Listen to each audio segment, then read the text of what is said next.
ونعوذ بالله من شرور أنفسنا ومن سيئات أعمالنا من يهده الله فلا مضل له ومن يضلل فلا هادي له ونشهد أن لا إله إلا الله وحده لا شريك له ونشهد أن سيدنا ومولانا محمدا عبده ورسوله صلى الله عليه وعلى آله وصحبه وسلم تسليما كثيرا كثيرا أما بعد أعوذ بالله من الشيطان الرجيم بسم الله الرحمن الرحيم التائبون العابدون الحامدون السائحون الراكعون الساجدون الآمرون بالمعروف والناهون عن المنكر والحافظون لحدود الله وبشر المؤمنين.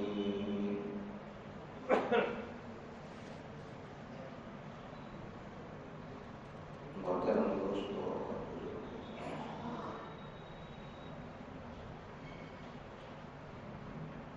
قرآن حکیم کی جو آیت میں نے آپ کے سامنے تلاوت کی ہے، اس آیت میں اللہ تعالیٰ نے نیک بندوں کی صفات بیان کی ہے۔ سرکار دو عالم صلی اللہ علیہ وآلہ وسلم کی صحبتوں سے اصحاب رسول میں جو صلاحیتیں اور جو خصوصیات پیدا ہو گئی تھی، اس کی مثال پوری دنیا کے انسانوں میں نہیں ملتی۔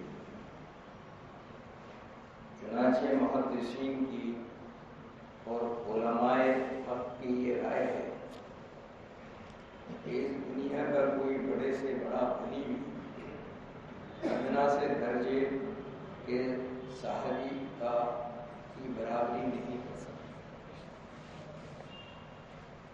تو وہ خصوصیات جو نیک لوگوں کی ہیں، وہ تمام خصوصیات اصحاب رسول کے اندر موجود تھیں، جن کو قرآن حکیم نے نقل کیا ہے اور یہ فرمایا ہے کہ تائبون وہ لوگ جو گناہ کرنے کے بعد توبہ کرنے والے لوگ ہیں۔ اس دنیا کا کوئی بھی انسان ایسا نہیں ہے جس سے غلطی سرزد نہ ہوتی ہے، ہر انسان سے غلطیاں ہوتی ہیں، اور یہ فرمایا گیا ہے کہ الانسان مرکب من الخطاء والنسیان، کہ انسان جو ہے خطا اور نسیان سے مرکب کر کے بنایا گیا ہے۔ تو ہر انسان سے لامحالہ غلطی ہوتی ہے۔ فرق ایک ہے، غلطی کرنے کے بعد اگر کوئی انسان اپنی غلطی کو محسوس کرتا ہے اور تائب ہو جاتا ہے تو وہ آدمی بن جاتا ہے، اور غلطی کو اگر کوئی محسوس نہیں کرتا اور اپنی غلطی کی معافی نہیں چاہتا تو وہ شیطان بن جاتا ہے۔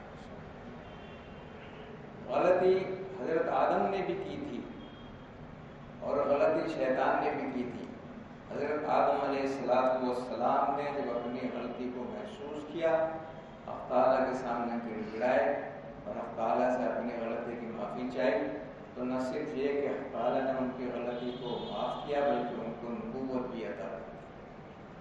اور شیطان نے اپنی غلطی کو یہ کہا کہ میری کوئی غلطی نہیں ہے، مجھے تم نے آگ سے پیدا کیا ہے اور آدم کو مٹی سے پیدا کیا ہے، اور آگ مٹی کے مقابلے میں سرفراز ہے، بڑی ہے، بلند ہے، تو میں کیوں مٹی کے سامنے سر جھکاؤں؟ تو چونکہ اس نے اپنی غلطی کو غلطی نہیں مانا تو راندہ درگاہ ہوا اور قیامت تک راندہ درگاہ رہے۔ تو یہ فرمایا کہ کچھ لوگ وہ ہوتے ہیں جو توبہ کرنے والے لوگ ہوتے ہیں، اور جو لوگ اپنی غلطیوں سے توبہ کر لیتے ہیں، معافی مانگ لیتے ہیں، تو ان کا مقام بلند ہو جاتا ہے۔ حدیث میں فرمایا گیا ہے کہ التائب من الذنب کمن لا ذنب لہ، توبہ کرنے والا ایسا ہے جیسے اس نے غلطی کی ہی نہ ہو، اور گناہ کرنے کو ظلم نہیں قرار دیا گیا بلکہ قرآن حکیم میں فرمایا گیا ہے وَمَن لَّمْ يَتُبْ فَأُولَٰئِكَ هُمُ الظَّالِمُونَ، جو لوگ توبہ نہیں کرتے وہ وہی ظالم ہے۔ تو غلطیاں سب سے ہوتی ہیں، اور غلطیاں کرنے کے بعد اگر ہم نادم ہو جائیں، شرمسار ہو جائیں، اللہ کے سامنے گڑ گڑائیں، تو اللہ تعالیٰ ہماری غلطیاں معاف کر دیتا ہے اور ہمارا مقام اللہ کی نظروں میں اور بلند ہو جاتا ہے۔ اگر کوئی شخص یہ سمجھے کہ میں تو غلطی کرتا ہی نہیں یا میں غلطی کر ہی نہیں سکتا، تو یہ سوچ شیطانی سوچ ہے۔ ہر انسان سے غلطی ہوتی ہے، ہر انسان غلطی کرتا ہے، لا محالہ کرتا ہے۔ کچھ لوگ چھوٹی غلطیاں کرتے ہیں جنہیں گناہ صغیرہ کہتے ہیں، کچھ لوگ بڑی غلطیاں کرتے ہیں جنہیں گناہ کبیرہ کہتے ہیں۔ غلطیاں سب سے ہوتی ہیں، غلطیاں علماء سے بھی ہوتی ہیں، غلطیاں شعراء سے بھی ہو جاتی ہیں، غلطیاں اساتذہ سے بھی ہوتی ہیں، غلطیاں طلباء سے بھی ہوتی ہیں، غلطیاں ماں باپ بھی کرتے ہیں، غلطیاں اولاد بھی کرتی ہے۔ لیکن اچھے لوگ وہ ہوتے ہیں جو غلطی کرنے کے بعد فوراً اپنی غلطیوں پر نادم ہو جائیں، شرمندگی کا اظہار کریں اور اللہ کے سامنے گڑ گڑائیں، تو پھر بندے کا تعلق اللہ سے اور مضبوط ہو جاتا ہے۔ اگر ہماری بیوی کوئی غلطی کرے اور غلطی کو یہ کہے میری تو کوئی غلطی نہیں، تو تعلقات کے اندر دراڑ پیدا ہوتی ہے۔ لیکن اگر بیوی غلطی کرنے کے بعد اظہار شرمندگی کرے، معافی مانگے، تو شوہر کا تعلق پہلے سے زیادہ ہو جاتا ہے۔ تو ندامت جو ہے وہ انسان کے مرتبے کو بلند کرتی ہے۔ تو اس لیے تمام مسلمانوں کے لیے ضروری ہے کہ اگر ان سے غلطیاں سرزد ہو جائیں تو وہ فوراً اللہ کے سامنے گڑ گڑائیں اور اپنی غلطی کی معافی مانگیں۔ تعالیٰ نے تو ایک مرتبہ ایک ایسی بات ارشاد فرمائی کہ جو بڑی عجیب و غریب اور بڑی حیرتناک بات ہے۔ یہ فرمایا کہ اگر تم گناہ کرنا چھوڑ دو گے تو میں ایک ایسے قوم پیدا کروں گا جو گناہ کرے گی، پھر گناہ کرنے کے بعد مجھ سے معافی چاہے گی۔ گناہ نہ کرنا کمال نہیں ہے، گناہ کر کے معافی مانگنا کمال ہے۔ تو ہم سے جو غلطیاں سرزد ہو جائیں ہم اللہ تعالیٰ کے سامنے گڑ گڑائیں۔ تو پہلی صفت تو یہ بیان کی نیک لوگوں کی التائبون، کہ وہ توبہ کرنے والے ہوتے ہیں۔ دوسری صفت یہ بیان کی التائبون العابدون، وہ عبادت کرنے والے ہوتے ہیں۔ عبادت کرنا جو ہے وہ انسان کے لیے ضروری ہے، اور انسان کی اس دنیا میں تخلیق عبادتی کے لیے کی گئی ہے۔ فرمایا گیا ہے وَمَا خَلَقْتُ الْجِنَّ وَالْإِنسَ إِلَّا لِيَعْبُدُونِ، کہ ہم نے انسانوں کو اور جنوں کو عبادت کے لیے پیدا کیا ہے۔ قرآن حکیم میں فرمایا یا أَيُّهَا النَّاسُ اعْبُدُوا، اللہ کے بندوں کی عبادت کرو۔ عبادت کا مفہوم اس دور میں ہر دور میں غلط لیا گیا ہے۔ لوگ یہ سمجھتے ہیں کہ مسجد میں آ کر نمازیں پڑھنا، رمضان کے روزے رکھنا اور مستعف ہونے پر زکوٰۃ دینا، استطاعت ہونے پر حج کرنا یا عمرہ کرنا، بس یہی عبادت ہے۔ عبادت نہیں ہے۔ عبادت دیکھیے اللہ کے حکم کی تعمیل ہے۔ حق تعالیٰ کے ہر حکم کی تعمیل عبادت ہے۔ صرف نماز پڑھنا عبادت نہیں ہے، بلکہ نماز پڑھنا تو فی نفس ہی عبادت ہے ہی نہیں۔ اگر فی نفس ہی نماز پڑھنا عبادت ہوتا تو عورت جب حالت حیض میں ہوتی ہے اگر وہ اس وقت نماز پڑھتی تو یہ عبادت ہوتی، لیکن حالت حیض میں نماز پڑھنا گناہ ہے۔ اگر سورج نکل رہا ہو یا سورج ڈوب رہا ہو اس وقت کوئی نماز کی نیت باندھ لے تو یہ اللہ کی نافرمانی ہے۔ تو نماز فی نفس ہی عبادت نہیں ہے، بلکہ اللہ کے حکم کی تعمیل عبادت ہے۔ جب کہا جائے نماز پڑھو تو نماز پڑھنا عبادت، اور جب کہا جائے کہ نماز مت پڑھو تو نماز کا نہ پڑھنا عبادت۔ اس سے یہ ثابت ہوتا ہے کہ اصل چیز نماز نہیں ہے، اصل چیز اللہ کے حکم کی تعمیل ہے۔ ہم قرآن حکیم اگر کھول کر دیکھیں اور اس کا مطالعہ کریں گہرائی کے ساتھ تو بے شمار احکامات تعالیٰ نے مسلمانوں کے لیے اس میں نازل کیے۔ جھوٹ مت بولو، اب جھوٹ نہ بولنا عبادت، فرمایا زنا مت کرو، زنا نہ کرنا عبادت، فرمایا کہ شراب مت پیو تو شراب نہ پینا عبادت۔ تو اصل چیز یہ کہ حق تعالیٰ نے جن چیزوں سے روکا ہے ان چیزوں سے رکنا عبادت، اور جس چیز کا حکم دیا ہے اس پر عمل کرنا ہے۔ اور دیکھیے قرآن حکیم نے بڑی نزاکتوں کے ساتھ احکام نازل کیے ہیں۔ اب تعالیٰ